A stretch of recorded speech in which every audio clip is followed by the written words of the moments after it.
Olá, alunos, espero que vocês estejam todos bem. Vamos iniciar mais uma aula de geografia, realizando a correção da nossa tarefa. Pessoal, é importante que vocês realizem a correção, porque já estamos nos preparando aí para a nossa avaliação. Perfeito? Vamos lá, então. Qual é a diferença fundamental entre a atuação dos agentes internos e dos agentes externos do relevo sobre a superfície terrestre? Então, pessoal, o interno, ele tende a formar novas áreas imersas e renovar a crosta, né?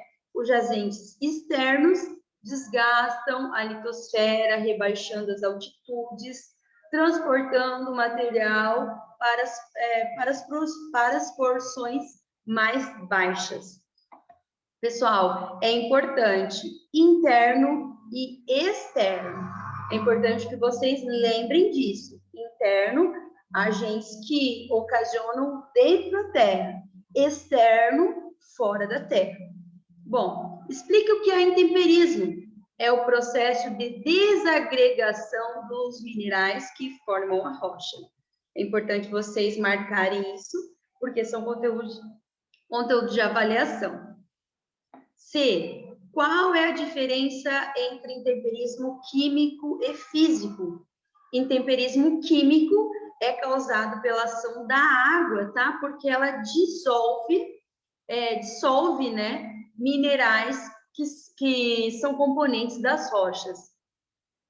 Já o físico, pessoal, ele influencia em relação ao impacto dos blocos rochosos pela mudança da temperatura.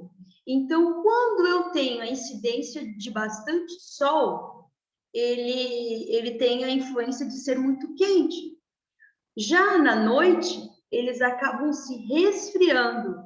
Então, isso aí faz parte do intemperismo físico. Qual é o tipo do intemperismo que pode ser causado por agentes vivos? Então, agentes vivos, nós temos o intemperismo físico. O que é erosão? É o processo de desgaste causado na porção externa da litosfera, tá?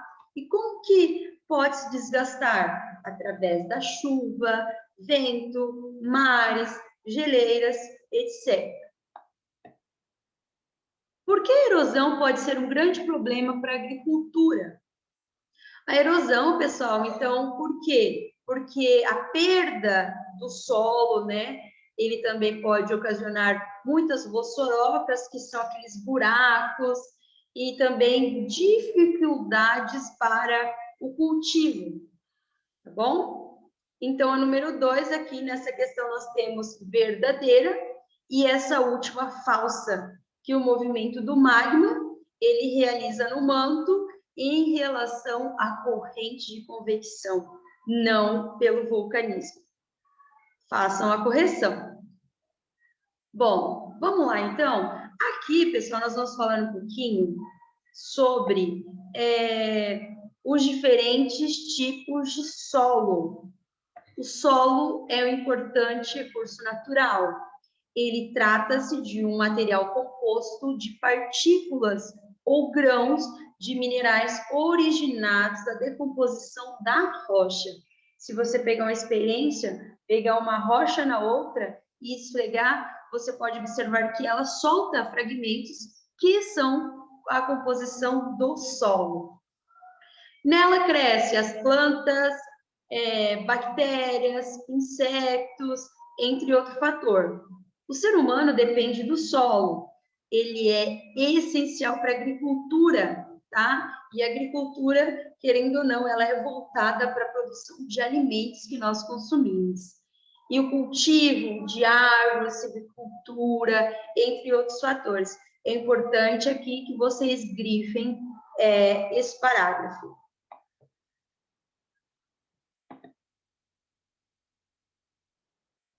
Ok. Aqui, pessoal, nós temos o perfil do solo, como eu expliquei. Nós temos aqui o horizonte O, matéria orgânica, A camada A, que é a camada superficial, a camada B, que ela é muito rica em minerais, a camada C, que é composta por fragmentos, que é a quebra dessas rochas, tá? E aqui nós temos a rocha matriz. Isso eu já expliquei. Aqui, pessoal, nós temos vários fatores que influenciam, então, a fertilidade do solo. Nós observamos aqui que na porção inferior fica limitado pela rocha matriz, como nós observamos ali. Essa camada, rocha impermeável, ou seja, que não consegue infiltrar, que localiza-se abaixo do solo, tá? A profundidade do solo depende de algumas questões, como a forma, o relevo, o clima, grifem isso. Quanto maior for a umidade, mais intenso será o intemperismo da rocha. Quando eu consigo infiltrar água, vento, entre outros fatores, automaticamente pode acontecer intemperismo nessas rochas. O solo ele pode ser chamado de autóctone, tá? É quando se localiza no mesmo lugar em que foi gerado. Quando é formado em um lugar, após o transporte, a deposição de outros fragmentos que a gente consegue observar, tá? Como ele pode ser transportado? Através do vento, chuva, ok? Vou pedir para vocês continuarem lendo aqui. Pode ser classificado ainda segundo a sua textura, o tamanho das partículas minerais que compõem. Aqui nós temos uma imagem do solo arenoso e aqui nós temos uma imagem do solo com a coloração vermelha, tá? Avermelhada. São considerados solos arenosos aquele que tem um alto teor de areia, que é denominada das partículas de maior diâmetro, tá? Apresenta alta concentração de argila, partículas de menores diâmetros, tá? Nenhum dos tipos é considerado ideal para o desenvolvimento de vegetação densa ou cultivo agrícola, sendo o nível de fertilidade melhores em classes intermediárias ou para outra combinação de textura. Porque o solo é roxo. O solo apresenta a característica das rochas, da qual se originam e que é a ocorrência do tipo de comum nas regiões do sul e sudeste.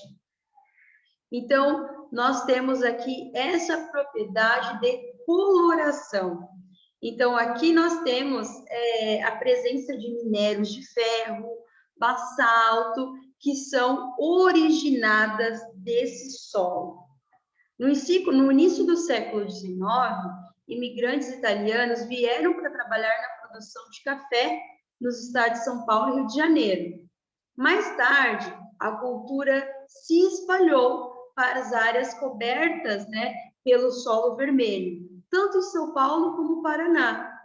Como os imigrantes chamavam o solo de terra rosa, que os italianos, terra vermelha no caso, O tipo de solo ficou conhecido no Brasil como terra roxa, em razão da pronúncia italiana, mesmo apresentada pela coloração mais avermelhada. Então, por mais que ela tenha essa coloração, os italianos começaram a chamar e os brasileiros, então, identificaram como terra roxa. O senso comum costuma afirmar que a terra roxa é um dos solos mais produtivos de todo o mundo. Grifem aí. Caso eu pergunte para vocês sobre terra roxa, vocês sabem que é um solo extremamente produtivo, tá? Ele é muito fértil. O relevo, é uma região também, um fator que interfere no solo, áreas planas, atividade agrícola pode ser desenvolvida com mais facilidade através dos equipamentos, devido à declividade, como vocês podem ver aqui, de uma certa forma, ela tem um declínio. Então, é um fator que interfere no uso do solo. A capacidade de infiltração também das chuvas também é algo que acaba interferindo aí no solo, perfeito? Vou pedir para que vocês realizem, então, essas atividades e que vocês comecem a estudar para a nossa avaliação. Até a próxima aula!